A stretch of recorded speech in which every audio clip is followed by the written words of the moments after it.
لله بهذه المقابله كما يقول الواحد ادينا نديبي كما قال الله لي الحمد لله انا كلاسي بريمي ان شاء الله باقي الخدمه لا دوزيام بارتي ان شاء الله نحضروا لها كما ينبغي ان شاء الله. الحمد لله يا ربي عرفنا كيفاش نلعبوا المقابله سيرناها سينا نماركيو في بريمي ميطون الحمد لله غاردينا سكور ولعبنا كما نقولوا احنا لعبنا اللعبه اللي ما فين نلعبوها وان شاء الله نكملوا لا ريسيت ان شاء الله. الحمد لله عندي صافي بيان لونطون انا نخدم معاهم نونطريني معاهم اليوم جات لا شونس سيت نلعب كيما نعرف ونابريكي واش يقولوا لي الحمد لله يا ربي. نلعب انا الكاتيجوري جان تاعي كل لعبتهم شغل بوليفالون نلعب من بوست نلعب ميليو تيرا ارير دروا الحمد لله اليوم سيت نلعب سوا الحمد لله لعبتها قد الحمد لله يا ربي مالغري سيمي ايشاك كونتر المولوديه في الدربي هذاك الاداء ما كانش مقنع. اليوم كي شفنا الانصار وكي شفنا وقفوا معنا الحمد لله يا ربي كانت الاداء كان النتيجه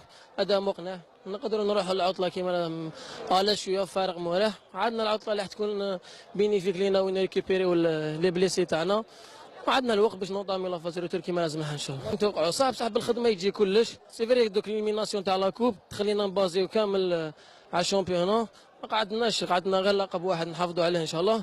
ولي مال عندنا كيما قلت لك العطله اللي حتخلينا نعاودو نريكيبريو لي بليسي باسكو عندنا بزاف لي بليسي وعندنا الوقت دوك نريكيبيريو ان شاء الله باش نوضامي كيما قلت لك لا فازيروتور. سيتي اون فيكتوار ميريتي جو بونس دخلنا بيان في لو ماتش. Première mi-temps, on a inscrit 3 buts. Alhamdoulilah, en deuxième mi-temps, on a su gérer notre match, mais c'est le plus important. C'est vrai, on a un écart de 10 points. Inch'Allah, on va travailler pour garder. C'est bon, un écart de 10 points, mais on va être champion. Il faut travailler pour nous à la Inch'Allah. Les supporters, c'est pas la première fois qu'ils sont après un échec. Les supporters تاعنا chaque fois يكونوا معنا هكذايا نشكرهم على هذا الشيء وان شاء الله يكملوا معنا tout au long de la saison هكذا ان شاء الله. Voilà, il y en a beaucoup qui comprennent pas que déjà d'une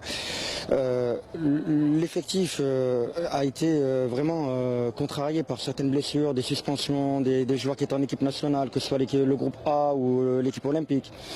Donc pour un entraîneur, croyez-moi, à chaque fois aligner un 11 de départ différent, c'est vraiment pas facile pour avoir des automatismes, pour avoir un jeu huilé. Voilà, pour avoir un fond de jeu digne de ce nom. Et aujourd'hui, ben voilà, les joueurs ont répondu de la plus belle des manières à tous ceux qui critiquaient le jeu de l'USMA. Aujourd'hui, oui, les joueurs ont montré qu'on avait un fond de jeu, que tactiquement on pouvait être en place, on pouvait avoir de belles phases de jeu. Et c'est ça le plus important. Il ne faut pas parler comme ça dès qu'il y a un ou deux matchs qui vont pas. Ça y est, c'est la catastrophe. Il ne faut pas être comme ça. On est à notre 26e match, c'est énorme. Les joueurs ont tout donné, n'ont pas triché. Et il faut savoir que quand on rencontre l'USMA, ben les joueurs ils doivent être à 200% à chaque rencontre. Donc c'est pas facile. Ils doivent se surpasser match après match. Donc vous imaginez les efforts que les joueurs ont fournis, d'autant plus qu'ils reviennent d'une semaine de vacances à peine au mois de juin. Et ils ont enchaîné avec cette 26e match. Donc ce 26e match, donc ça n'a pas été facile tout au long de la saison. Et, mon premier recrutement, moi, ça a été toujours de dire le retour de mes joueurs. De blessures. Donc ça a été mon premier recrutement. Il nous en manque encore quelques-uns à ramener au club. Donc Dafelou, vous l'avez dit. Moi, je suis concentré vraiment sur les joueurs qui sont blessés et ça sera mon premier recrutement. Très sincèrement. Après, on verra. Il faut pas trop casser l'équipe. Il faut pas trop modifier voilà, l'effectif. C'est pas ça, voilà, pour moi, ça sera pas, c'est pas une. Très sincèrement, il faut faire preuve d'humilité, de modestie. Il faut repartir en deuxième partie de championnat comme si rien ne s'était passé lors de la première. Voilà, il faut l'oublier cette première partie. Il faut être costaud dans la tête. Il faut repartir de l'avant et voilà et enchaîner encore des résultats positifs parce que si on commence à dire qu'on a 10 points d'avance, on va peut-être freiner, on va peut-être ralentir et des efforts qu'on fera pas, que ce soit l'entraînement ou dans le match. Et c'est important, c'est les détails qui comptent. Arriver à un moment donné dans un match, ça sera les détails. Et si on dit dans la tête qu'on a 10 points, ben peut-être que cet effort qui sera que le joueur devra faire pour marquer le but ou pour faire la dernière passe, pour stopper une action qui pourrait nous causer un but, ben peut-être qu'il le fera pas inconsciemment parce qu'il se dira ouais c'est bon. Mais il faut faire très attention, très attention. Il faut déterminer, concentrer et repartir.